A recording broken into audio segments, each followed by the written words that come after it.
é muito alto. O índice de entorpecentes, de uso de entorpecentes desses países é altíssimo. Justamente porque eles não conseguem mais enxergar um sentido e, não tendo os instrumentais para dar um sentido ou para encontrar esse sentido que está objetivamente dado, basta o homem abrir um pouco o coração, ele acaba, digamos, confinado no aquém. Ele fica isolado e isso gera medo, angústia, insegurança, não se sabe lidar com a existência. Problemas que, por exemplo, os nossos antepassados não tinham. Você já teve dúvida, já, padre, de Deus? Olha, dúvidas de Deus já tive, mas em níveis diferentes. Como assim? Por exemplo, eu nunca tive dúvida de que Deus existe. Para mim, antes de qualquer filosofia, para mim isso é um dado muito, digamos, íntimo. Desde criança, assim, dentro da sua criança, casa. Você... Exato. Mas isso por quê? Também eu tive uma educação cristã. Meu pai é nordestino, minha mãe é do interior de São Paulo.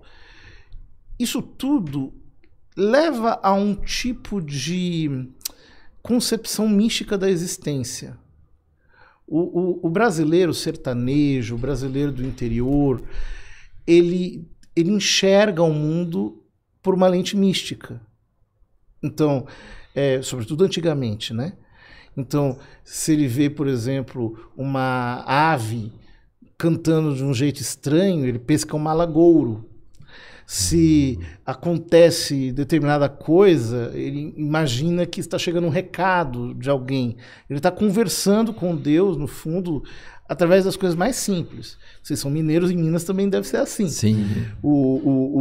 Digamos, o brasileiro típico desse Brasil profundo. Eu venho daí. Então, a religiosidade, o sentido do sagrado, digamos, uma concepção mística, sobrenatural da existência sempre esteve em mim. Nunca faltou.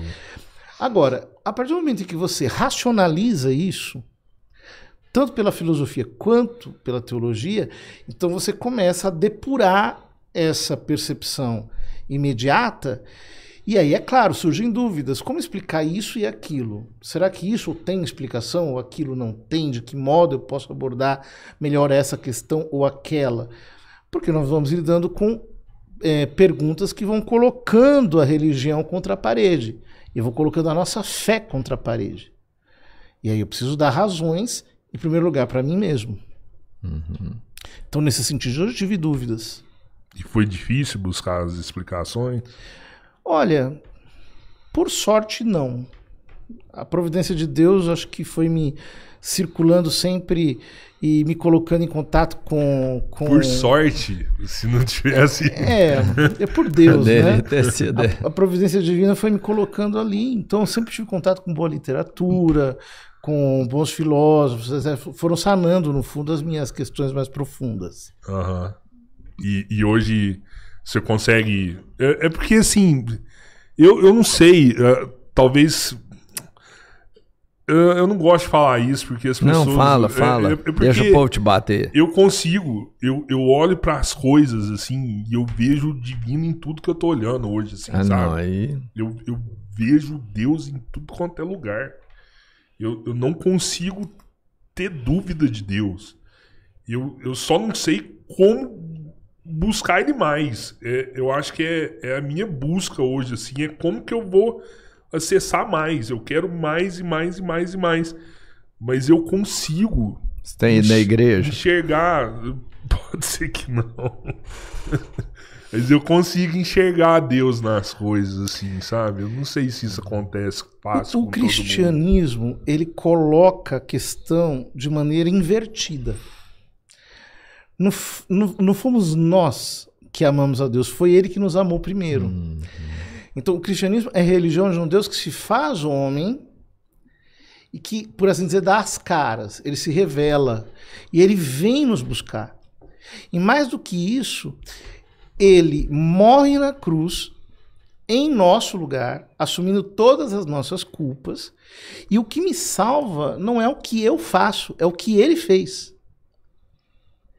Esse é um núcleo do cristianismo. Ou seja, Deus, sabendo que nós não podemos nos salvar, se fez um de nós para, com justiça e misericórdia, tomar as nossas culpas e expiá-las ele mesmo em nosso lugar. Qual que é a única coisa que a gente precisa fazer diante de uma busca de Deus por nós tão extrema? Jesus diz que o bom pastor, o pastor vai atrás da ovelha perdida, deixa as 99 e vai atrás da perdida. Qual que é a minha resposta a esse, digamos, amor obstinado de Deus? É simplesmente deixar as minhas barreiras, eu largar as minhas defesas, eu deixar de me fazer de durão, eu aceitar a realidade de que esse amor é assim e crer nele. Jesus diz no Evangelho de São João que Deus enviou seu Filho ao mundo, seu Filho unigênito, para salvar aqueles que nele crerem. Quem nele crê está salvo, quem não crê já está condenado. Então eu preciso crer que Deus amou de tal modo o mundo a ponto de enviar seu Filho unigênito. Eu tenho que crer que ele amou. Agora, se eu coloco diante de mim uma limitação cognitiva, então eu digo o seguinte: eu não acredito senão naquilo que pode ser medido e constatado. Uhum.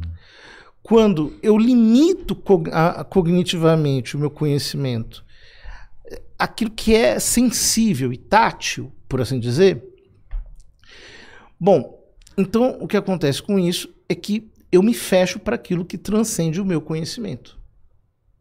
Porque não existe um conhecimento infinito, indeterminado. A gente, por exemplo, não conhece o que vai acontecer um dia depois da nossa morte. Todo conhecimento é limitado. Então, no fundo, eu tenho que fazer uma escolha. Ou eu me abro para o conhecimento que sempre vai me transcender, e essa abertura positiva de quem desiste, no fundo, de ficar se fazendo de difícil, de ficar colocando sempre uma barreira.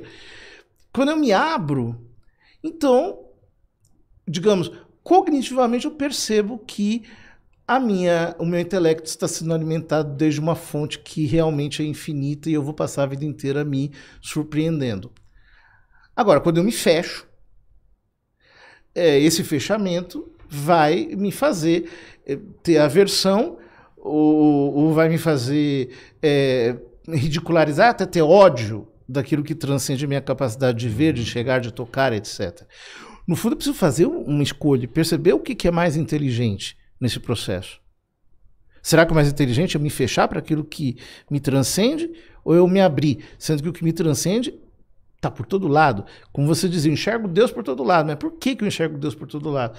Porque, por exemplo, nessa sala há uma infinidade de informações que nós não conseguimos decifrar, que ultrapassam a nossa capacidade de conhecimento, até de percepção. Por exemplo, nós não enxergamos as coisas por dentro, nós não enxergamos aqui, por exemplo, a corrente eletromagnética que está por dentro das coisas, e, no entanto, ela está ali.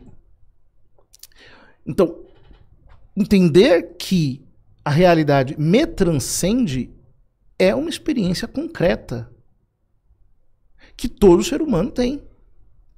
Negar isso e circunscrever tudo ao mensurável, ao perceptível, ao sensível, no fundo, me parece um grande ato de burrice. Ainda que ilustrada e ainda que bem vocabularizada, né?